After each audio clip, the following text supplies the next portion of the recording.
that I've let it go. And I'm embarrassed to admit it. So I have to push this with my nose, which is super weird.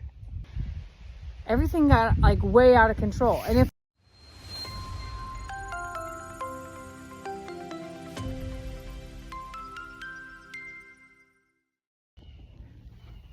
hey y'all, it is a nasty, sloppy day here today. And every time that I walk outside, I can't stand the sight of this. Not the whole garden, just the parts that are done. Because there's still parts that are beautiful and still parts that are growing luscious, fabulous things. And then there's all these parts that I've let it go. And I'm embarrassed to admit it, but normally I would not have all these dead leaves out here. And well, we're gonna take care of it today. It's cleanup day. I even put gloves on because the pumpkin vines are spiky. So are the cucumbers. Yes, I grew cucumbers in the fall and I have enough to make pickles, which is also going to happen today. But today I'm just gonna go through and snip off any of the dead leaves so it doesn't, okay, it's mostly because I can't stand the look of my garden. There are beautiful parts to it, very much so in the back, but it is surrounded by the nastiness up front. So I'm clearing it out and you're doing it with me, and in a weird way, I have decided to adopt the use gloves theory that everyone says, Jamie, put some gloves on to do that work. I did. All right, let's get rid of this. And also, these gloves don't allow me to do it, so I have to push this with my nose, which is super weird. Look at that, right in the middle of all of my mucky cleanup, I found me a big old pickle. I'm just cleaning off all these leaves, and once I get them out here, I'll get the blower and then I'll carry it all to my compost pile. But look, I also have cherry tomatoes that are coming. These are the purple Cherokee hybrid version, so they will not turn bright red. They will actually turn purplish, little pinky over here. So that's pretty awesome, finding things that I couldn't see before. So it's actually worse on the outside than it is on the inside, and this is due to some aphids, which I keep finding in here, which are little bugs that lay eggs and just eat all of the nutrients out of your plants. But on a bright note, I found look, move out of the way. I found another cucumber that I didn't know was here. But, you know, at the end of the day, I got a good crop. It was a second season. It was a total whim to try this out. And I still have more that are growing on here. We're just going to clean it up. And if I would have been more meticulous and out here every day, I could have got rid of some of those bugs and probably saved some of this. And I also don't know how much of this happened when we had that freakish frost.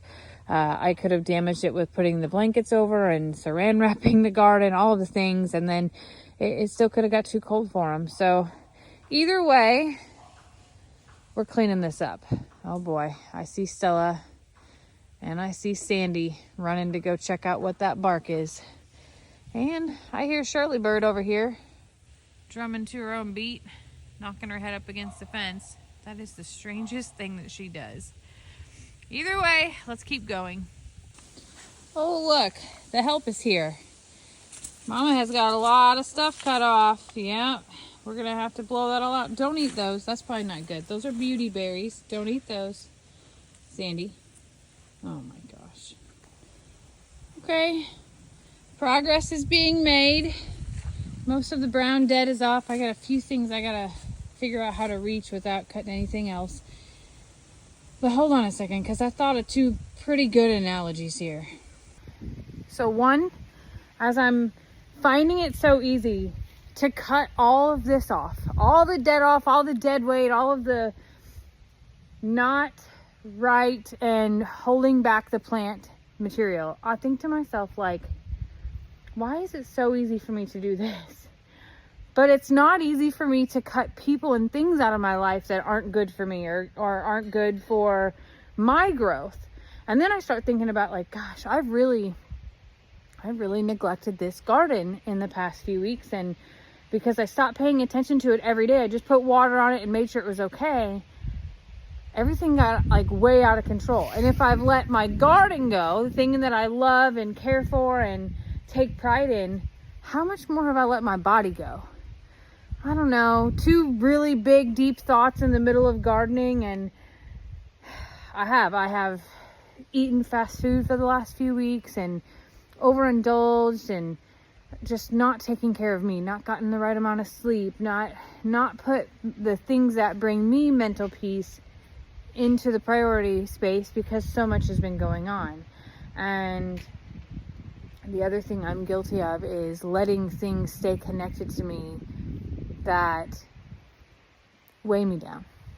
So it's not New Year's. It was never meant to be this deep thought space in gardening. But as I'm out here doing this work, I do think that if I'm thinking it, I should say it, because maybe somebody else needs to hear it too. And if I really have neglected the garden, and even though it is the season for it to make the change, I normally would have been out here every day at least pruning, so it wouldn't be such a big job. So I need to do better on that, but I also need to do better on me. So I'm going to keep going, and maybe that's just the thought of the theme of the day, is that prune your garden, prune your mental garden, and make sure that you don't lose sight of all the things that you need to keep going. More to come. Well, it's all cleaned out and we're in better shape. This soil I'm gonna till up a little bit, and we're gonna let this rest for the rest of the winter. And then what else has to be done? That pile, that pile, that pile, that pile, and then there's like 3 more on the other side. I've got 2 pumpkins left growing, which is fine. I found 4 cucumbers during that journey. Let me show you what else.